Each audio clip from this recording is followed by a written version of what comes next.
Hi, this is Katie Plum, and I welcome you to listen to my presentation about what's ahead for 2026.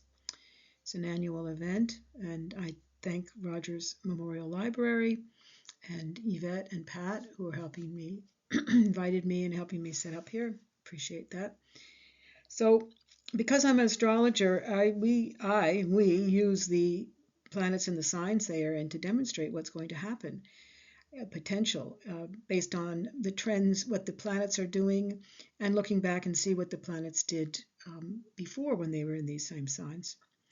The first thing to note is that 2026, when you add up all the numbers, and then 2 and 2 and 4 plus 6 is 10, and that ends up being a 1. So in Chinese astrology, 2026 is a 1 year, which means that it is a beginning of something, a whole new cycle. There's something arising. And you can think about this in many different ways, and maybe some of the slides I present here will provoke in you some other kinds of thoughts about your own life and what you're beginning, because that's certainly one of the themes. So last year was 2025 was a 9 year. So it was last year, 2025 was about endings. It was the year of the green snake, and the green snake sheds. It sheds its skin. So the new year begins. The Chinese New Year is on the new moon on February 17th. So we have about 6 days to finish shedding whatever skin we no longer need to get prepared for a number 1 year when we're starting something new.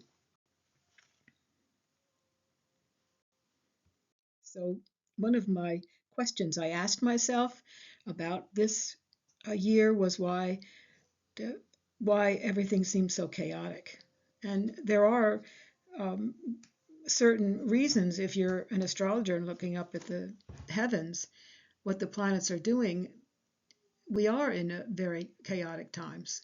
And it's not that we haven't had chaotic times in our history before, but this is certainly one of these years, not just 2026, but in previous years as well. So because I am an astrologer and look at planets changing signs, it's important from a philosophical point of view to understand that planets changing signs have repercussions on the Earth. And it's not that the planets are causing things to happen on Earth, but it's that as planets are changing their geometric patterns, they're changing signs, they're changing speeds, and we have to have a philosophical concept that if we are working towards this understanding of unity consciousness, that's what's happening in the cells of our body and what's happening in our universe, our solar system with the planets, it's all connected. So we can say, as above, so below, as within, so without. And this is a little demonstration here of all the cells and the muscle cells and all of there's a rhythmic pattern to everything in our universe, both visible and invisible. So when we look at what this is a very, minor or not very accurate, but it is accurate to some extent in that this is the pattern that the planets are making. These are the paths that the planets are making around the sun. It's not this tight little configuration here, but it gives you a sense, I think, of planets changing signs. Because you can see if you read Capricorn up there at the top, and there's Pluto underneath it. This is fall equinox 2012, and Pluto was in Capricorn then.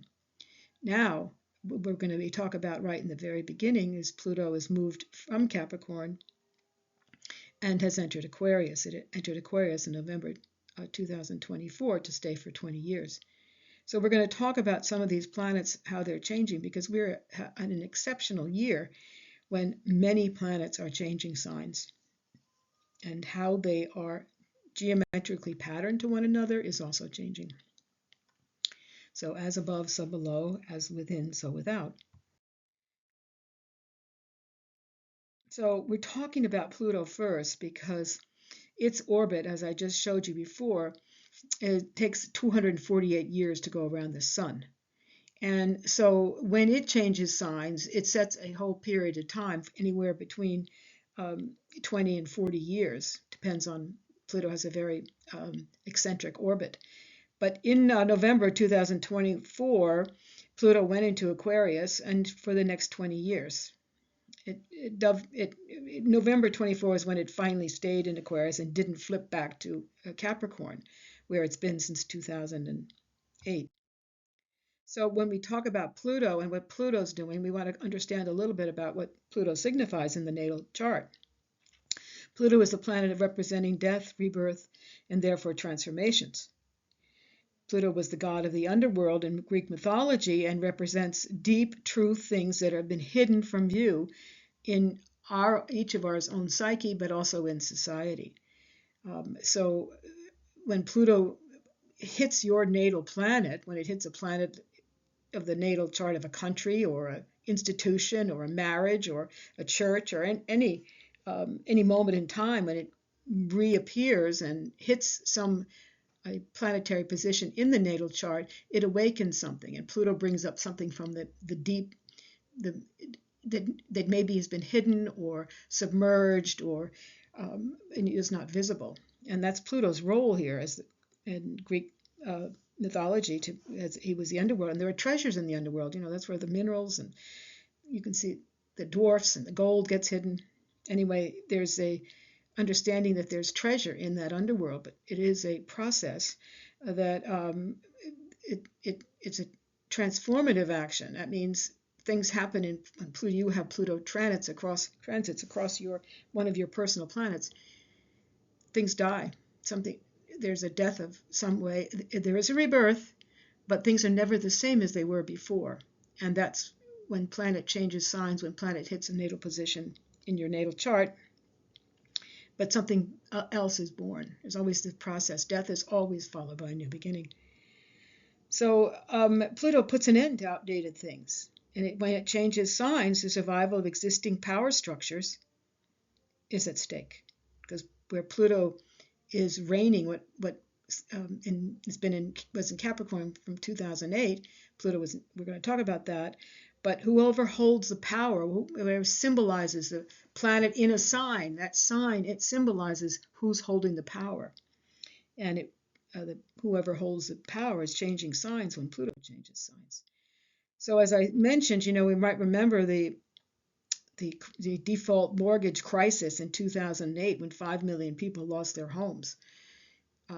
And the bankers and the elites, nobody got into any trouble whatsoever. There were no repercussions. There was no remunerative matters made for the people that lost their homes. You're owning your own home is the beginning of amassing some kind of wealth and independence.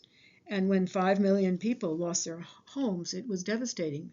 A devastating time, and especially because no banker was held accountable. I mean, Lehman Brothers disappeared, a banking house, but and there was nothing else done for the people that actually were the victims. So Pluto in Capricorn is the sign of the elites, and there's a little picture here. The elites holding power. They're holding power. They're holding on to the structures, because Pluto will hold on to, Capricorn has made something, has built something. Remember, Capricorn is the goat that climbs up to the top of the mountain, and we're holding hands, and we're keeping all the earth, the whole earth. Pluto in Capricorn's an earth sign. So the power was held by them, the elites, the power brokers. Now, when Pluto changes to Aquarius has principles of equality, fairness, freedom, coupled with dispersion of new ideas for the good of humanity. Aquarius is humanitarian sign. I'll show you, maybe you need to be familiar or might not know, but the Aquarius is the water bearer. He's carrying water. It's an air sign, but he's carrying water and spreading, the water, which is the source of all life. So when Pluto changed from Capricorn in 2024 into Aquarius, there was a shift in power. I mean, this is not even 2 years in, but we can sense what's happening in the everyday world with Pluto in Aquarius. So if we talk about Pluto and this understanding that it's a transformative agent, life, death, rebirth, power, controlling, centralizing power, then we can understand what Aquarius perhaps is, and we understand that Aquarius is an air element. It allows us to be free and innovative in our thinking and connects us to the collective. This is the life in Aquarian, having a radio station in your head picking up on the collective mood. They have an antenna because Aquarius is not only ruled by Saturn, but it's ruled by Uranus as well. So Aquarians have a radar that attunes itself to the future. Capricorn just wants to hold on to what is. They don't want anything to rock this boat. But when Aquarius comes around, people more strongly, people attuned to Aquarius energy, they want to hold on, but they want to hold on. There is a emphasis on the future. We need new inventions, new ideas, and so that's kind of what Aquarian role is. People, we all have Aquarius someplace in our charts. That connection to the future plus the energy of innovation allows Aquarian energy to find creative solutions to our global problems, which are magnified, seem to be lately, gets more and more. But because it has Aquarius is ruled by two planets, Saturn, the contractor, and Uranus, the reformer, they're opposing energies. So Aquarius can signal rebellions because it's Uranus, but against restriction, Saturn. So there can be rebellions here, especially mental restrictions of an individual's choice. Freedom is very important to an Aquarian. Some Aquarius are ruled more by Saturn, which means they're rigid and not changing because Aquarius is a fixed air sign.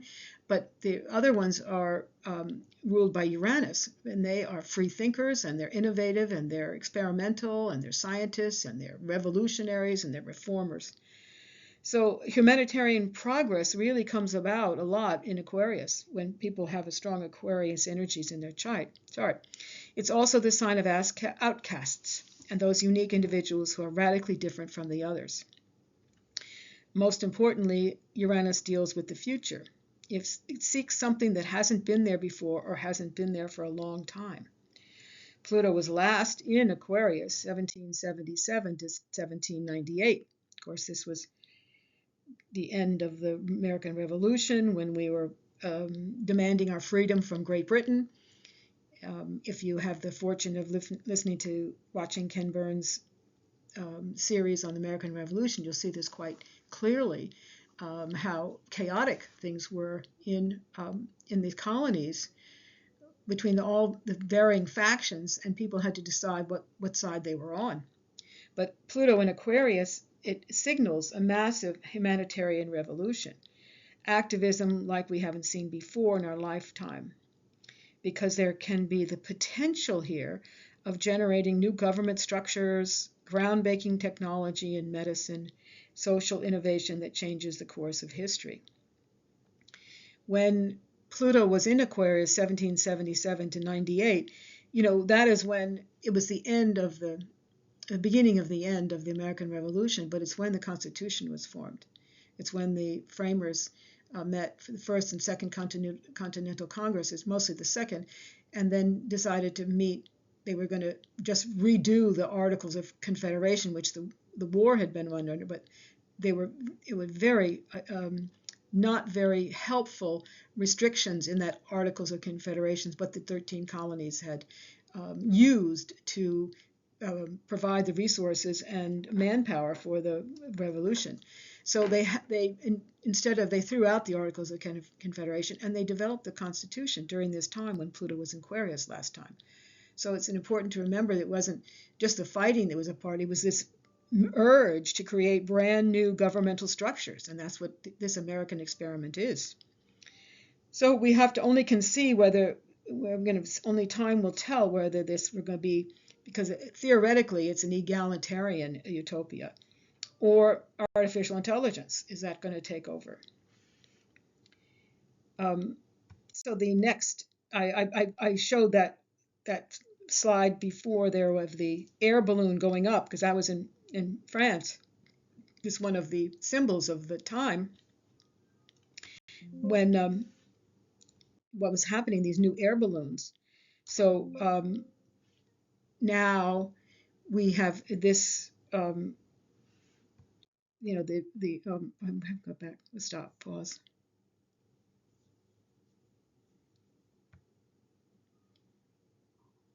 Okay, so I skipped over that pretty quickly, those two slides of the air balloons growing up in France in 1777 and also the starship. It would seem to me very interesting that they both happened when Pluto's in Aquarius, separated by 250 years. And in my way of understanding this transition from Capricorn, Pluto in Capricorn to Pluto in Aquarius is this. I take these slides about out help you understand that there's a reason why the Secretary of Commerce in Davos in January gave a whole list of reasons why globalism has failed. Now, from a planetary perspective, it's because Pluto was in Capricorn and globalism did fail. And he clearly said the future belongs to nations that put their people first. That's just such a succinct sentence about what happened between Pluto and Capricorn when the elite bankers and all those systems that locked money in the hands, didn't let money flow down to the people that lost their homes, but they kept it all themselves. And it's gone. It's failed. And he has a whole list here of why that's happened. Uh, Now, also, the current president of the World Economic Forum, Larry Fink, said quite clearly that he thinks that the World Economic Forum should start showing up in places where people are doing things, and we're doing something new in the modern world. We go to places in the modern world where things are actually being built. Places like Detroit and Dublin.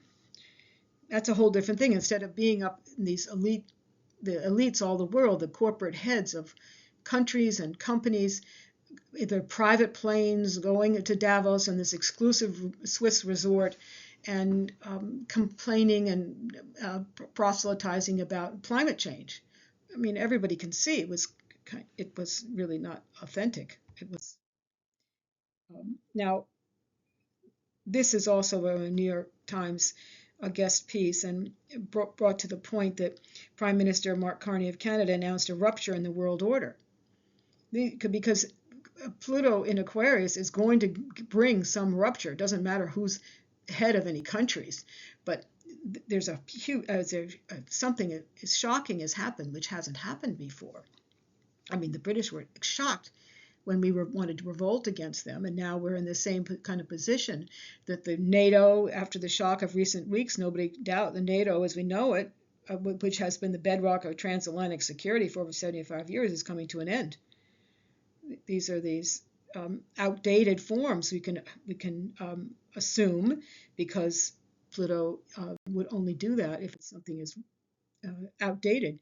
And here we are as an executive order from the White House withdrawing the United States from international organizations, conventions, and treaties that are contrary to our interests. That's a complete turnaround since after World War II, when we were certainly engaged more. So there's more evidence here of Pluto in Aquarius in today's world. And here's the water carrier. You know, he's bringing water and he's nurturing, but he's a human being, which is interesting. It's only 2 human beings in the zodiac. And I think this man, Nikola Tesla, is a testimony to this Aquarian energy. And he was the one that said, if you want to find the secrets of the universe, think in terms of energy, frequency, and vibration. And that squiggly line that I showed you before, the blue squiggly line, that's the symbolism of Aquarius in your birth chart.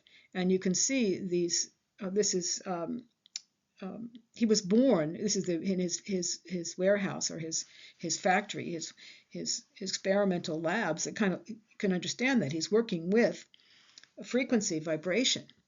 I mean, Tesla, he was born in a midnight storm in Croatia, which is so interesting. You know, with a storm, maybe it was a thunderstorm, a lightning storm, who knows? But he has a different kind of frequency, and he has, to his credit, 300 patents, which have directly led to this wire-like technology that we have now.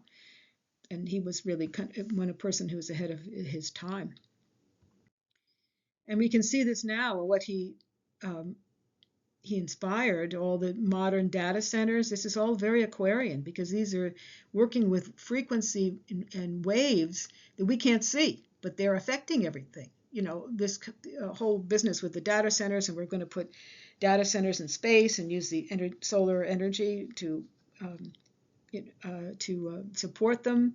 And we can use artificial intelligence. Artificial intelligence is taking over in many respects. It'll do anything for you. You ask it. I'm just so amazed how quick it can be when I grok something and I want to have an answer to something, and the grok goes through all of recorded history, or not, in every kind of um, um, a testimony, resource, newspaper, book article, blah, blah, blah, and in whatever, a minute, it brings up everything and then scans all those pieces of information, gives me a summary of what my answer to my question. And this is going to really affect criminal justice systems, because the artificial intelligence will cut out the human's bias or emotional part and maybe give fair readings and judgments on people. That's yet to be determined, but it will certainly be. You will have a truth. You see, Aquarius likes truth. It's part of what's going on now. What is the truth thing? What is it true here? Now we can also see this in this terms of Aquarian is the robots, the artificial intelligence, and the self-driving cars, and evidence-based medicine, not just theory. It's actually using evidence, and we've been having a problem with that of late. We've had a lot of Pisces, and Pisces is on a kind of a emotional, watery sign. It's kind of sentimental, but with moving into the air signs, we're going to need evidence for everything we say, and certifiable evidence, and that's what's coming now with all the Aquarian, the air sign. And we can see this also in the public confidence in media, in legacy media, is at a record low. This is August of 2025. And at the same time, August of 25, X, Twitter, had the highest number of downloads. This is, some months old. But it's evidence of what's happening to the corporate world, symbolized by Capricorn. And I know that I just read a text. I think CNN has lost 2/3 of their viewers in the past year. I can make a lot of examples here, but of the lessening of the confidence in the legacy media, because it's corporately controlled. It's editorial boards. They have a position they have to uphold to satisfy their corporate administration and the advertisers. But when you go on X, you are directly interfacing with the people that are making the news. And as a result of that, we see what's happening with citizen journalism. You have Nick Shirley up there, who single-handedly, as a 22-year-old kid, took a camera and found all these daycare centers in Minneapolis with learning centers with the word learning spelled wrong, and uncovered this vast welfare fraud that's happening up there. And he had 127 million views. This is like the first week after it happened on YouTube and X. So he just took his camera and then he promoted it, right, and that was it. It went out to the public. So you see it, you report it, you become a citizen journalist. This is all part of the Aquarian age. The people have more power. You're working on their own, their blogs and websites, working at news organizations, but they comment on articles. They do live blogging from certain sites. You remember that, and everybody's in their own. They got their phones on. They record what's going on. They have their evidence of. They provide evidence when there's wrongdoing. It's amazing what's happening. The individuals on the street with our phones, which is also part of Aquarius, of course. We also have these new scientific discoveries as proof of evidence of Pluto in Aquarius, because Aquarius was innovative technology, and you have that young high schooler has found 1.5 million new objects in space, and NASA is speechless. Then you have the Japanese making plastic bags that dissolve in salt water. You get Finland developing wireless electricity, where power moves freely through air without cables. Air without cables. That's Aquarian. That's frequency, vibration. Air without cables. Cables would be Capricorn, because it's something you can see.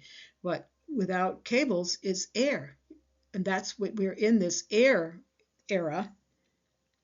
We also have Japan making a coastal plant generates endless electricity by mixing salt water with fresh water. No sun, no wind, just doing that. So this is what we're going to see now, of course, all of these innovations. So Aquarius is the water carrier, is a human being. So one of the questions we will be trying to decipher in these next 2026 is what it takes to be a human. And this is one person's feeling. Matthias Desmet, he's a philosopher in Austria or Germany. Nothing terribly fancy, he says, in a way, just the possibility of discovering that for oneself and the human soul not only exists, but exists in relation to everything else like nature and time. And discovering what is to be humans, because there are a lot of headwinds to this. We've got these robots. They're not human. So how are the human and the robots going to interface? This is what we're going to be exploring in 2026 and beyond. Is it possible for unity consciousness in the future, that we really understand the interconnectedness of all things? Is it possible? So one of the interesting things I find is that Pluto moving into Aquarius, when a planet moves into a new sign, it goes to zero first, zero Aquarius. And this is the list of planetary pairings, conjunctions of Mars, Saturn, Jupiter, Saturn, Mars, Venus, Mars, Saturn, from 2020 that have occurred at 0 degrees of Aquarius, the beginning. And the most important, of course, is the Jupiter-Saturn conjunction in December of 2020, when Jupiter-Saturn in days of old, because we didn't have the outer planets, Uranus, Neptune, Pluto, were the two chroniclers of time. Ancients used those two. You could see both of the planets in the sky. The other outer planets you can't see. But Jupiter and Saturn, everybody's been using that, and all of the forecasters and of days of old used Jupiter and Saturn, and we can see the cultural trends. If you can do an entire workshop on the Jupiter-Saturn conjunctions in what signs they were in and the developments during that 20-year period, because they last for 20 years. But air signs now, we have started now a 200-year cycle. This is brand new. The last time we had this was in the Middle Ages, when the air signs, it will take 200 years in fire, 200 years in earth, 200 years in air, 200 years in water. And it's part of the cultural backdrop that we are all exploring.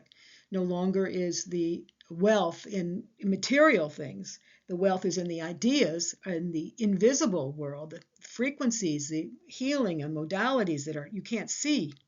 It's going to change everything. And it's so interesting. So for 200 years now, we're going to have these Jupiter-Saturn conjunctions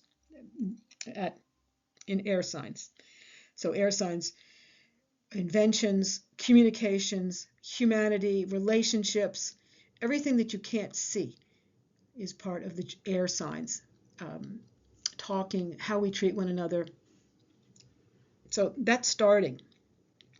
So we have these list of, so that makes the 0 degrees of Aquarius that point very, very strong in our own lives and in the cultural life. So the star Altair is in the constellation Aquila, and Altair is at the eye of the eagle, which is 1 degrees of Aquarius. So the eagle in Roman and Greek mythology, he was the bird that carried Zeus or Jupiter's thunderbolt. He put that bolt right down there, and he needed an eagle eye to do that. So the eagle flies into new areas and new frontiers with boldness, courage, and determination. And that eye, what you're focusing on, he develops. You can see this happening, or maybe we heard about it happening clearly in the two military exercises that last year. One with the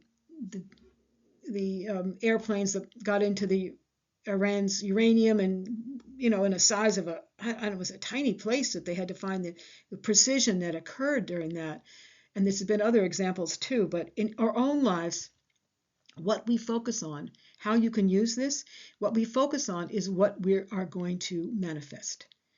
Whatever you're focusing on, what you put your eye on, directly put your eye on, that is what and that's this feeling we can all have. It's not just cultural, it's in your own life, our own lives as well.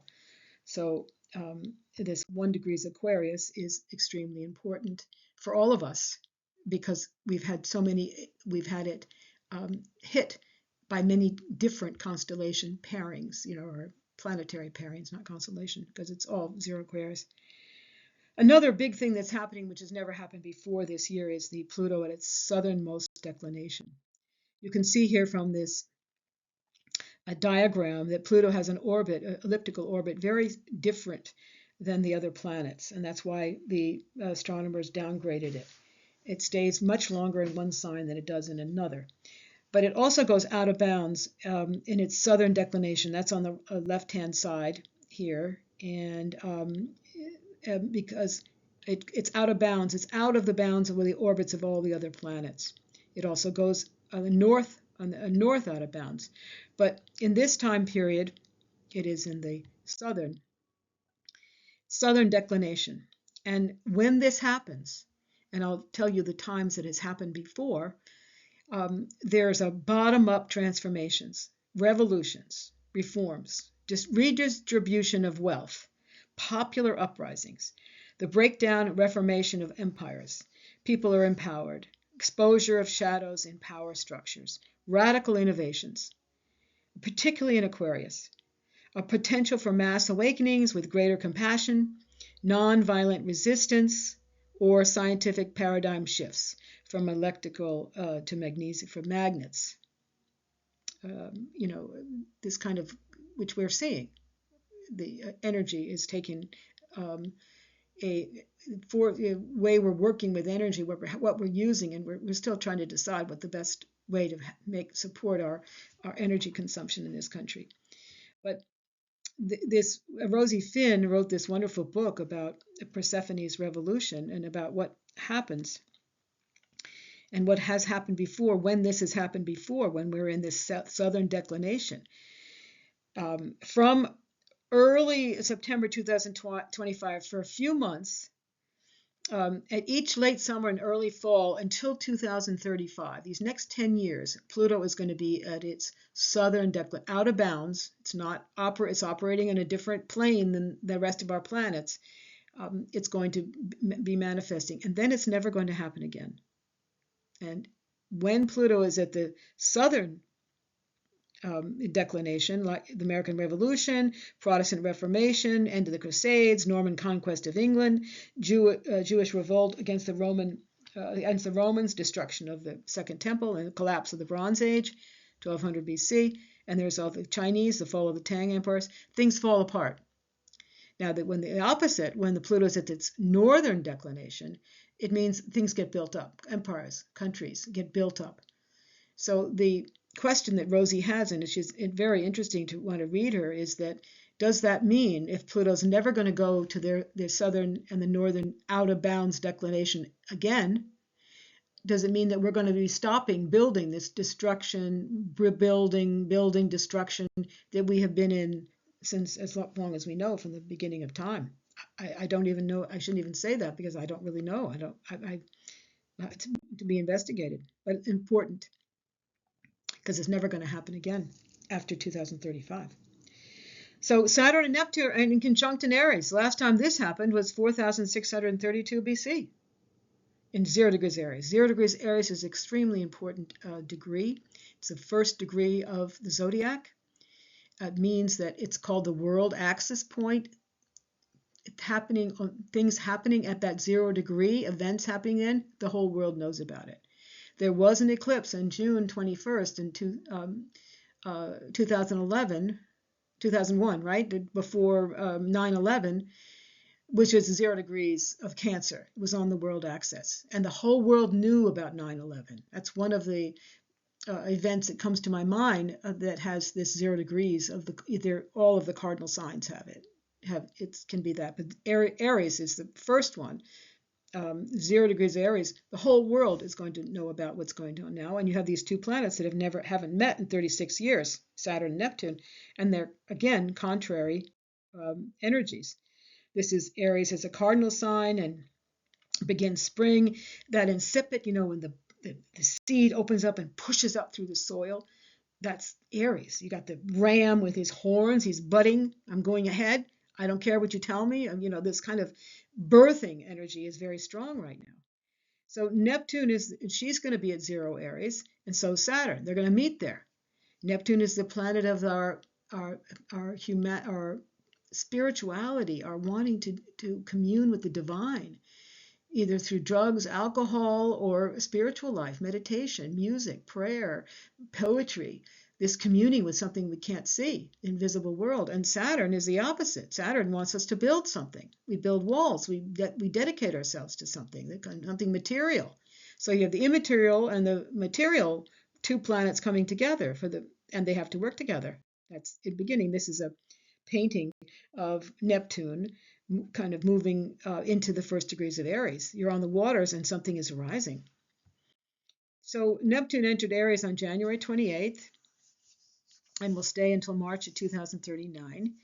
And it's going to be a new spiritual era, because Neptune is your spirituality, how you're connected to the divine, and Aries is something new. So if we look back to 1861 to 75, when it had happened last time, it was the Vatican Council proclamation that whatever the Vatican Council says on faith, it's infallible. That was whole. This is a new testimony in religion, old religion, but there will be new religions being formed. Slavery was abolished in the U.S. and Russia abolished serfdom during this time. Germany and Japan began their rise as global powers. This is something beginning, this dream of global power. The new founded nationalism became strong. The Aries, it's me. I'm here. I have my dream of being the first and the fastest. Aries can be also that way, fast. Can also be the breakthrough in antiseptic medicines. That's what occurred last time, penicillin. The rise of communism came. This was a dream, a utopian dream that we could all live together in a communist. And this is kind of whether it turns out to be an illusion or not, it began then. So we can also see the consolidation of power into one person who sets in motion systems that benefit the masses. We have had these figures before. Napoleon did a lot for the judicial system in France, and Bismarck also in Germany. You can have the rise of somebody who has dreams of more of a utopian, more egalitarian, ideally, but it's definitely visionaries. So a strong argument can be made. This is my friend Jeff, not friend, but I find him. He's not an astrologer, but I find his synopsis of what's going on really very inclusive, and he uses language which really, to me, symbolizes what's going on now with the planets. A strong argument can be made that the societies cannot function without some type of unifying faith or spirituality, particularly since, in the absence of one, people will frequently seek out one to adopt. And it could be something like communism, or it could be something like utopian societies and communities that live together in a harmonious way. In our culture, a rather peculiar situation emerged where religion was cast out by broad swaths of society and replaced with science under the belief that it could create a fairer and more rational society. But the underlying need for a widespread faith was never addressed. This is Einstein's famous quote, about science and religion. The situation may be expressed by the image: science without religion is lame, and religion without science is fraud. I think that says is blind. So you need both, and we see this happening now in our society with the rising up of religious attendance. That Charlie Kirk and what he did with the Gen Zs, and arising the passion into the Bible, and to have a faith-based life around faith. And we see this. There's statistics to affirm that the Gen Z millennials are going to church more than their parents, and this is a rising of Neptune. Neptune and Saturn were at 0 Aries a couple of months last summer. So some of these trends We had the glimmering of it, like the opening of the screen last summer, and so now their planets are both in Aries as of Saturn pretty soon, but they're not going to be as of February 13th, which happens to be the time I'm recording this, February 13th, 2026. Saturn has moved into Aries. But Saturn is, unlike Neptune, he is called the Grim Reaper or the Lord of Karma, Father Time. The time is up. We have to get something done here now. And Aries has to do with who you are. It's your identity. So the time in Aries, Saturn will demand you to take responsibility for who you will be. You have a dream of who you'll be with Neptune, and you have to have you have to make it manifested in real time with Saturn. So being authentic and transparent, in authenticity, authentic structures or systems will be exposed and collapse. It's kind of like a Pluto thing also, Saturn and Neptune. But you do have to realize your identity. And Saturn is going to be in Neptune until April 12, 2028. Responsibility, ambitions, obligations, take it all seriously. So last time Saturn was in Aries these things happen, historical parallels. 1996 to 99, rise of digital identity. 67 to 69, civil rights, youth uprisings, birth of counterculture. Something's going to birth here now. 37 to 40, pre-World War II, totalitarian issues. Each time Saturn in Aries challenged the world's understanding of identity, independence, and aggression.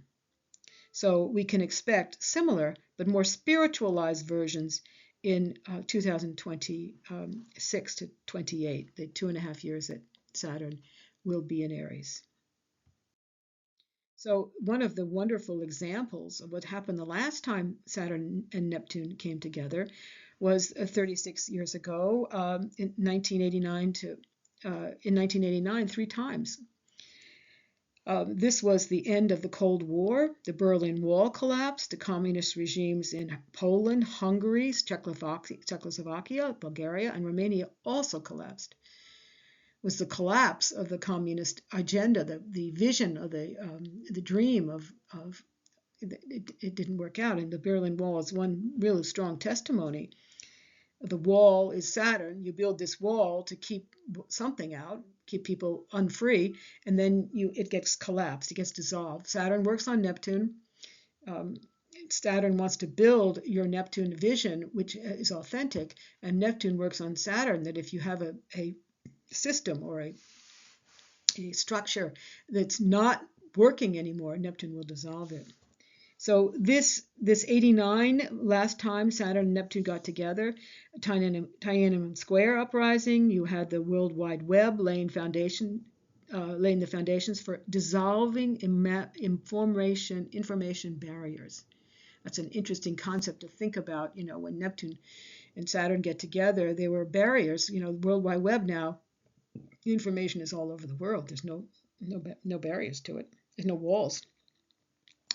In 52 to 53, the death of Stalin, DNA structure was discovered. End of the Korean War. 1917 to 18, the Russian Revolution, the rise of the Soviet Union. 1846, in Taurus, publication of the Communist Manifesto. Things can begin at the Neptune and Saturn conjunctions as well, but they can also end. And 1773 to 4, we had in Virgo Libra, we had the Boston Tea Party, the First Continental Congress. So the important thing to remember in the future of 2026 is Iran, Japan, Russia, and China all respond to this conjunction, especially Russia, because I pointed out 3 things that have happened in the past, in the successive Saturn-Neptune conjunctions and what occurred in Russia.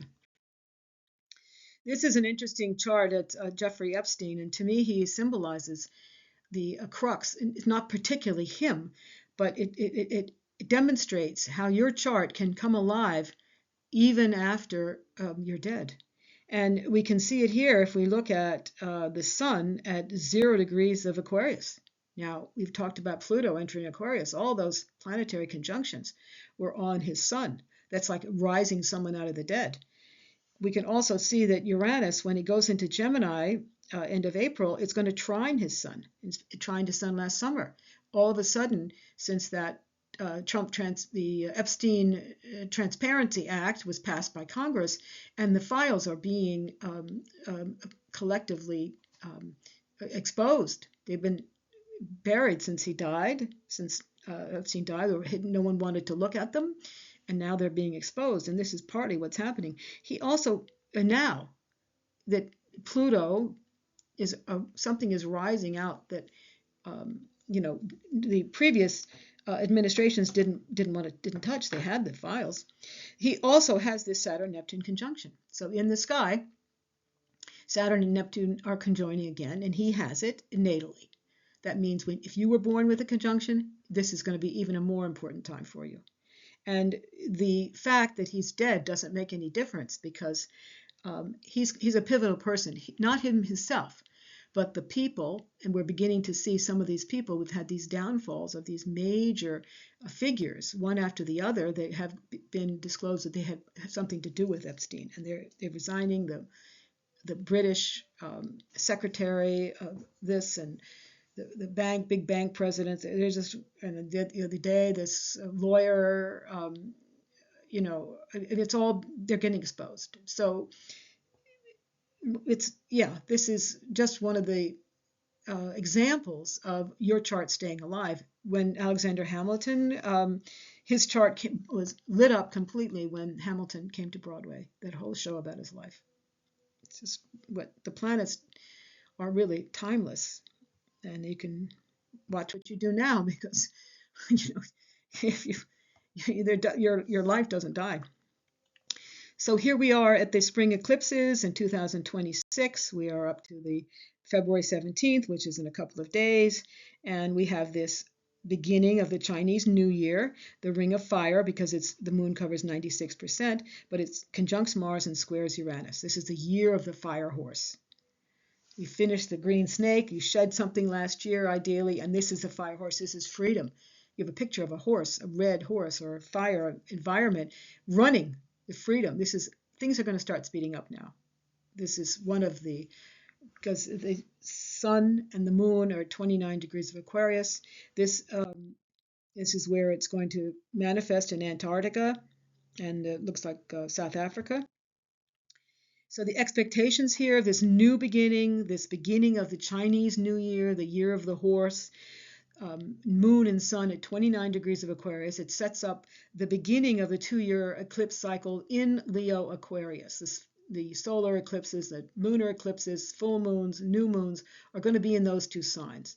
We have one more eclipse in the previous signs, Pisces and Virgo, in August. There's one last eclipse there, which in astrology, if the eclipses that in your departments of life, those are the most important, the most significant changes in your life will come in the signs where you have the eclipses are transiting. It's 18 months. It stays in a pair of opposite signs. So now this is 29 degrees of Aquarius, is the beginning of the 18-month cycle of the eclipses being in Leo and Aquarius. And Leo and Aquarius are very much related, because the individual has a big say. Leo is the individual, but he brings to the group. Aquarius is the group. We saw that in the citizen journalism mood that's arising. When in astrology you learn to balance one opposite signs against the other, or not against, but you coordinate them and you work together. So Leo would be the individuality and Aquarius would be the group, how the individual is affecting the group. And this eclipse is interesting because it's very, very strong in events in American history. Our entry into World War II was under this eclipse because they repeat. FDR's New Deal, Watergate, Bush's Iraq War, Supreme Court rules segregation unconstitutional, and the financial crisis of 2008 all occurred under this eclipse. And the eclipse is conjunct the moon in the July 4th chart for the United States. The moon is the people. It's 27 degrees of Aquarius, and that's where this eclipse is. So we can expect something afoot here. Doesn't always happen on the 17th at the new moon exact, but it starts a pattern, a ripple effect, because eclipses don't just go for 1 month. it's not like a regular new moon that lasts a month. They have 6 months out, usually to the next eclipse. And then there's a lunar eclipse, full moon, March 3rd. Virgo Pisces, health issues might be revealed. Full moons always bring health issues kind of to the fore. If you have 13 degrees of Virgo Pisces strong in your chart, you will be affected. This is testimony to the fact that the country has been under a pressure these years. We are in the highlight, we're in the hot seat of what's going on because the shadow of the eclipses has fallen across us. And my contention is that perhaps we're seeing the withdrawing of the United States from the world stage, the attempted withdrawal, because the last time we had the shadow, we went into the world stage, and that's a kind of the normal pattern sometimes with planetary pairings and what's going on in the sky. You start something and in one eclipse, and then it finishes at another on the same place.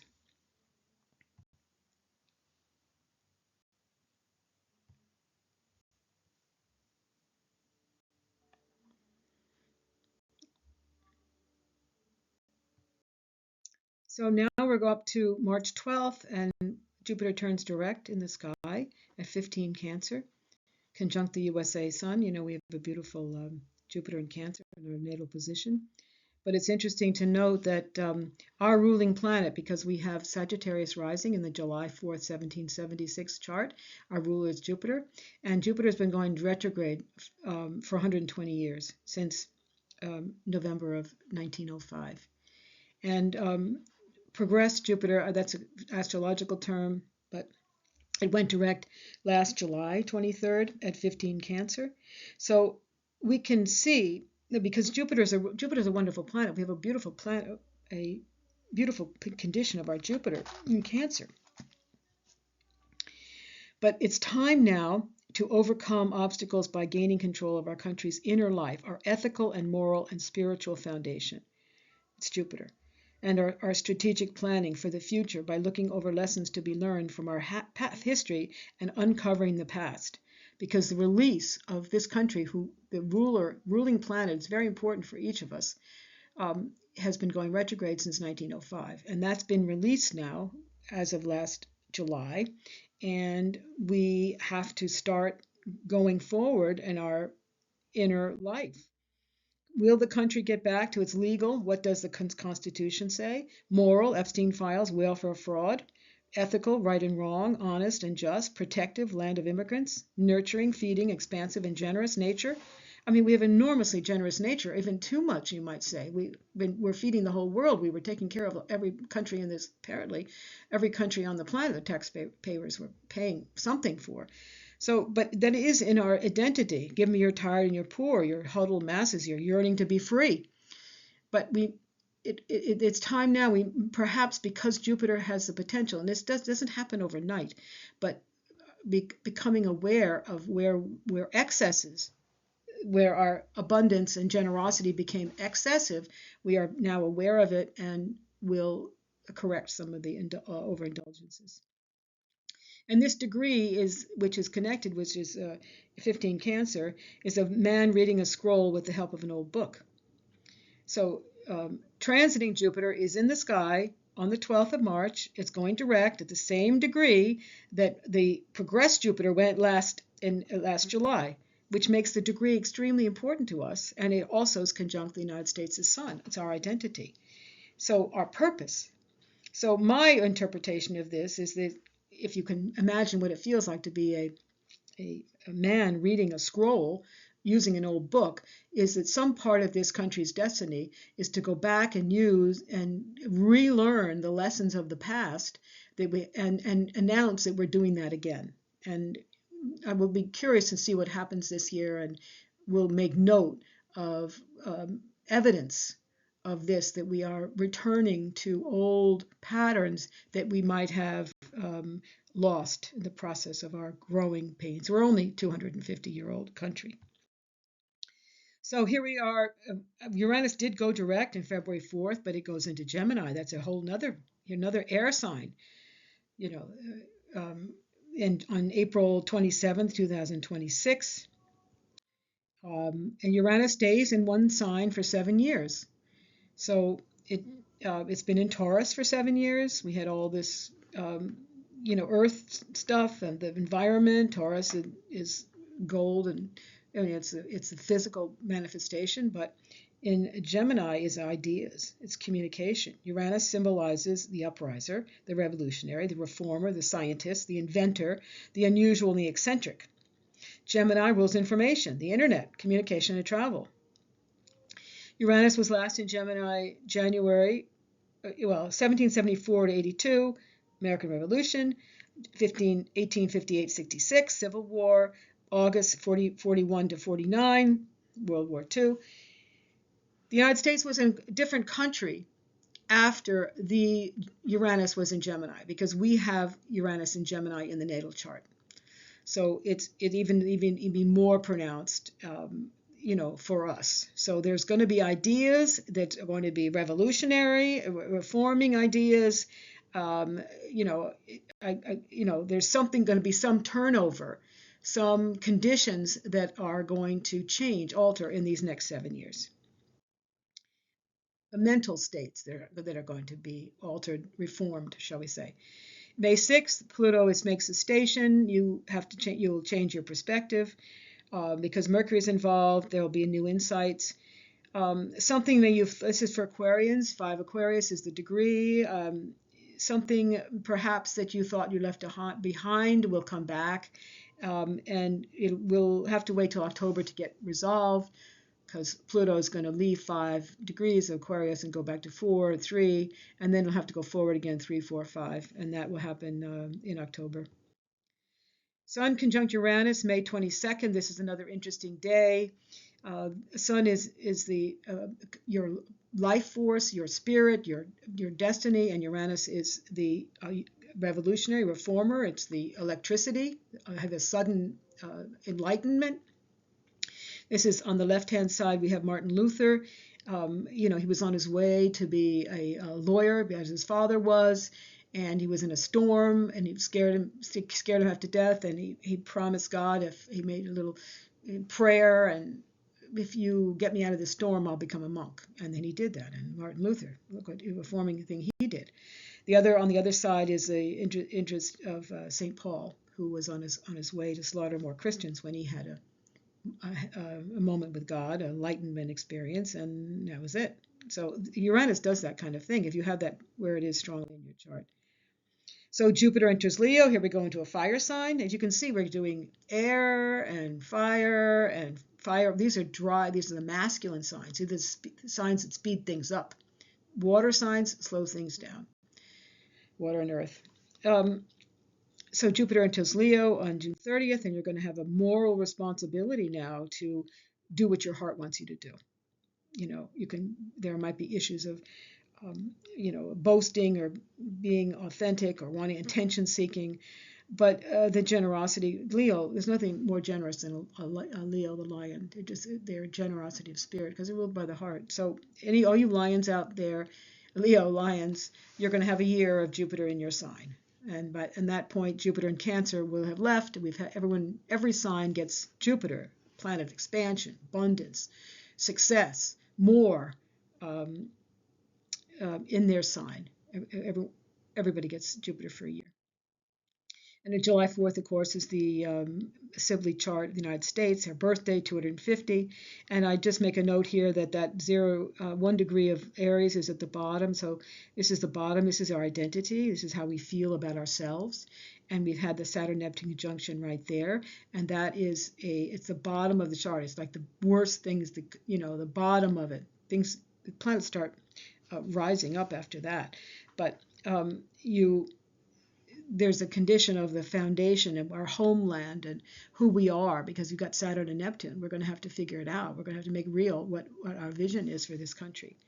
And I also see up here that the part of fortune, which is a combination of the ascendant, moon, and sun, is on Saturn. We are a nation of laws. Saturn and Libra. We have a very strong Libra can, and the part of fortune is there means we've got to work on our laws. There's going to be something happening for this year about that. July 20th has the the exact sextile with all of these planets. This has never happened. I mean, this is one of these other things that's never happened before. So pace of life is going to speed up. This is a rare and harmonious geometrical pattern aspect, Uranus, Pluto, Neptune, and Saturn. And you have to go back 2,500 years to see this combination before. It's like Renaissance energy. It's these, if you can, take all of these characteristics of all of these the signs, Neptune, Pluto, Uranus, Saturn, and Jupiter, they're all going to be making a pattern, like geometric pattern. I put a little mandala there, a web, but they're all working harmoniously together. They're making any constellation of groups of people when they are connected, in a sextile, formation. There's a harmonious connection between all three, so that you form a pattern. It's a very successful operation. That happened years ago with the first man on the moon. Those natal charts of those men that had that successful, they were all intertwined in a very nice way, and they had a successful operations. But we're going to see this, which I can't even imagine what's going to be. But we can go, if we go back to the Uranus-Pluto conjunction, which is, it's two of the planets that are involved in this harmonious sextile this summer, we can know what happens to social reforms. If I think some of you were alive 65, 66, those are very turbulent years, but they were really the beginning of the social reform, the Great Society. We had this Social Security Acts, Medicare, Medicaid, the pill, immigration bill signs, abolishing quotas, Freedom of Information Act now was founded, Vietnam process, energy, environmental issues, racial tensions, new technologies, first nuclear power reactor in space, video game technology begins, U.S. and Russian space missions. This was really the beginning in those years. You can see it here on this scale that Star Zoology put out, that these two planets coming together, Uranus and Pluto, 3 times in those years, 65 to 66. It's also the Beatles. That was really, they were reformers, those people. They still are. So then you go back, they make a conjunction, and then they make a 90-degree angle with one another and have these squares. And this was 2012 to 2014, when the powers of the progressive movements that wanted to make some changes in our lives that happened in the conjunction, the potential was there, but they met stumbling blocks here. Uranus and Pluto, they were squaring each other for those years. And you had the Tunisian fruit seller, and it started this whole wave of protests. It went to Egypt. Then it went to Europe, the European rush, that summer of 2012, and then it came back to the United States for the Occupy Wall Street. There was a lot of reforms, a lot of agitation among the populace, and they not all of it came to anything. It seemed we slid back to where we had been before. But now in this summer, Uranus is going to trine Pluto 3 times. Or 4 times, looks like 5 times, between July 18th, 2026 and March 10th, 2028. It's occurring between 3 and 8 degrees of Gemini Aquarius. So if you happen to have those degrees strong in your chart, you're going to feel this. What it's going to mean for you is a frequency event. You have to actually kind of be in a state that you can imagine or be receptive to some new energy that wants to come through you. That's the only way I can say it. Uranus is an informer, and Pluto is something that's going to affect the masses. You might come up with a new invention or something, and then you harbor on it and think about it and do something with it. And this is the kind of enlightenment energy that we have potential here in 2026. And here it is, the trines, the dates of the trines. We did have a close encounter here in the last summer, but we now have these 5 times that are coming up in these next couple of years. Unusual. There are times in history where religious, technological, cultural, ideological, economic, structural changes are made and perpetuated, and other times when they don't happen. This is kind of the symbol I give to all these energies, mandala type energies. When you're just spinning, you're in the hot web, the weave of life, and I think things are just flowing for you. The time frame has the potential for cooperative global reforms, technological leaps that integrate into daily life. Technological leaps that integrate daily life. So we're going to have a robot in our households, and we're going to like it. Reforms in education, communications, and community structures. How we form ourselves, because it is Aquarian. The energies are in the common good. So Saturn then on July 26th goes retrograde until December 10th. So expect delays. Saturn will be in Aries, and but remember that time is on your side, and it better that nothing, you reformulated. When planets go retrograde, you reformulate. August eclipses. We have August 12th.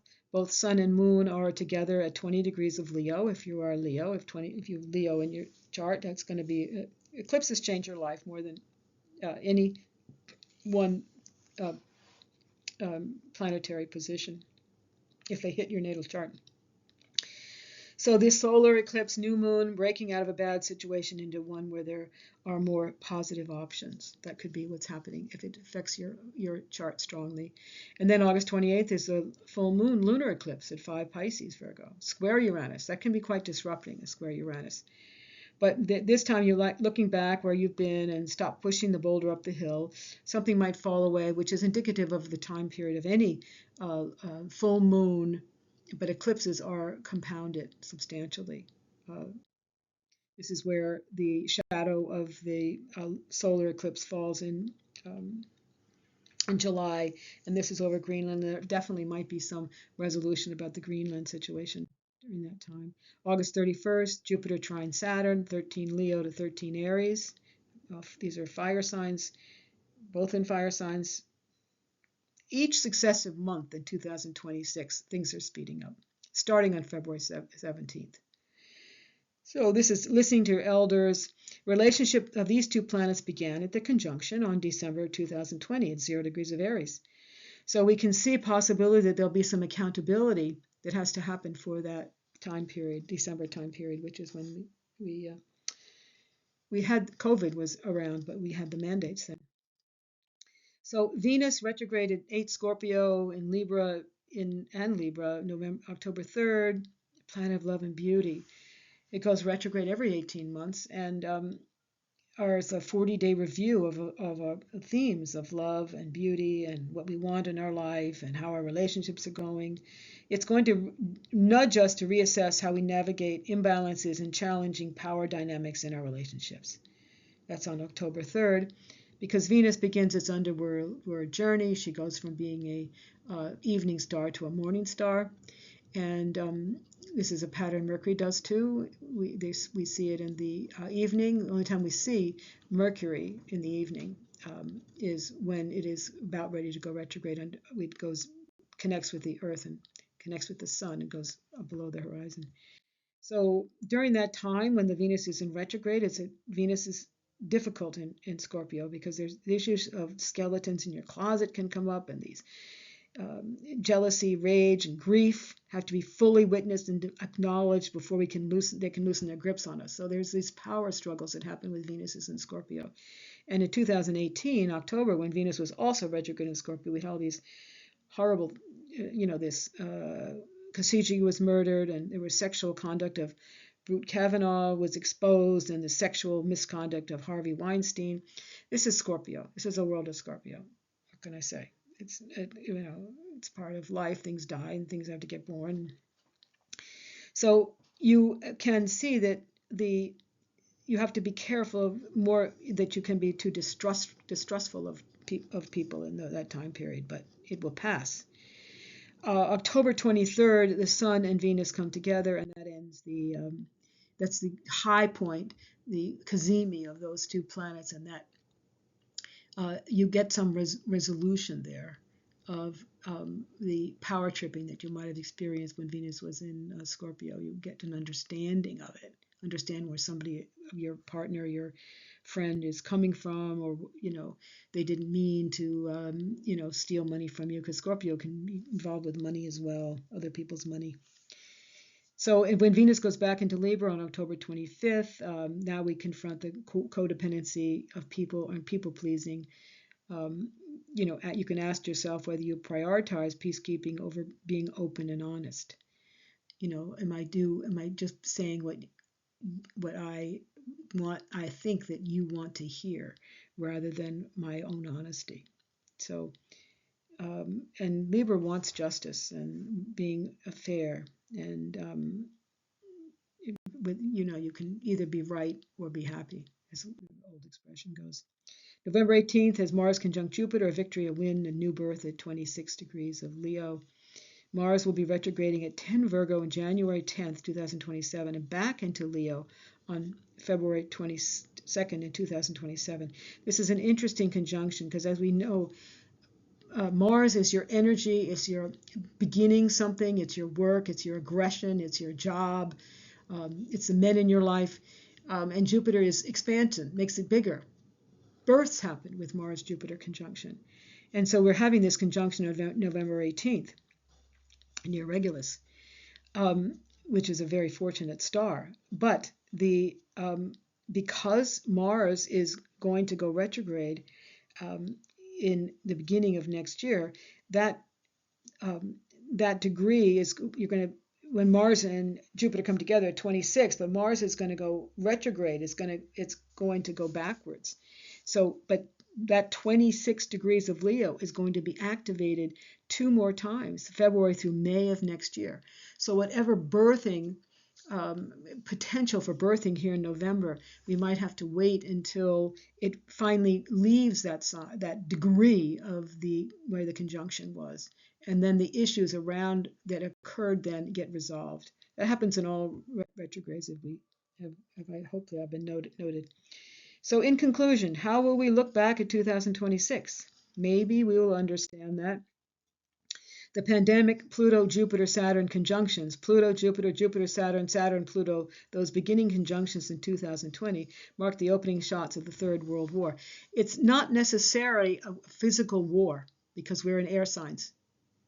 It's not necessarily that. It's something else that's happening in our mental constructs, in our ideas, and it doesn't have to be a physical world war. And Ukraine's coming peace settlements will mark the beginning of its end. One era is closing. An ancien regime is slipping into the shadows. A novel one is inescapably rising in its place. The world has been here before, the seismic global reconstructions following both First and Second World Wars, and the same pattern is repeating now. As I said before, Jeff Childers, who's a lawyer and a blogger, is not an astrologer, but he has a really interesting pulse on things. And it seems to me that his words completely connect with what's going on planetarily. As always, he says, Jeff goes on, technology as the accelerant. Now ubiquitous digital access has turned every citizen into both an archivist and a publisher, with instant communication and an indelible public record only at a thumb tap away, all supercharged by AI. Thus, the relationship between governments and the governed is mutating. That's what's happening. Secrets leak, seep, or simply evaporate. Moods migrate and multiply faster than no-see-ums in August. Jeff Childers is also very funny. So if we can get our heads around this fact that all of these energies, and I hope I've explained well enough about the planetary events happening this year that have never happened before. And so we are definitely in a new era. We just have to kind of decide what that's going to be, as Jeff Childers says. The old order is fading, its strategy is exhausted, a new order is forming under the pressure of transformative technology, radical transparency, shifting geopolitical alliances, collapsing institutions, and a restless, demanding youth that refuses to wait politely for empty promises that never actually arrive. That's a profound statement. That just sums up the whole business of what we're seeing in the everyday world. The demolition phase is ending. I'm not sure that's completely true, but we have begun our reconstruction. And history, as ever, is choosing its next architects. How it will look once it is finished is up to us. And this is contributions from these astrologers, and mostly astrologers, actually, except for Childers. This is an image from, I got it from Twitter. It is the Northern Lights in Alaska in December of 2025. And I think it's emblematic of this Aquarian spirit of humanity. It looks like a human being in the middle there, but the waves are like the frequency and vibrations that are part of the Aquarian modality and the symbolism of Aquarius that we're rippling through. Maybe we'll rise to meet its, the potential for the human being. We'll figure out how to control AI and use it to our advantage, and figure out what it's like to be human, as polite and comforting and supportive of human beings, as well as keeping our boundaries up, so that we have some discipline, because that's part of it. And our ideals have to be disciplined. Um, it's a kind of a measure, as the Greeks always said, "Know thyself, be true," and in media res, in medium, middle road in all things. So I hope that what I've shared with you will help you understand what's happening in 2026, the beginnings of which, and I feel this is really the beginning. It's a 1 year, as I said in the beginning, so it is the beginning of something in your own personal life and in the societal and the world events. Thank you very much for listening.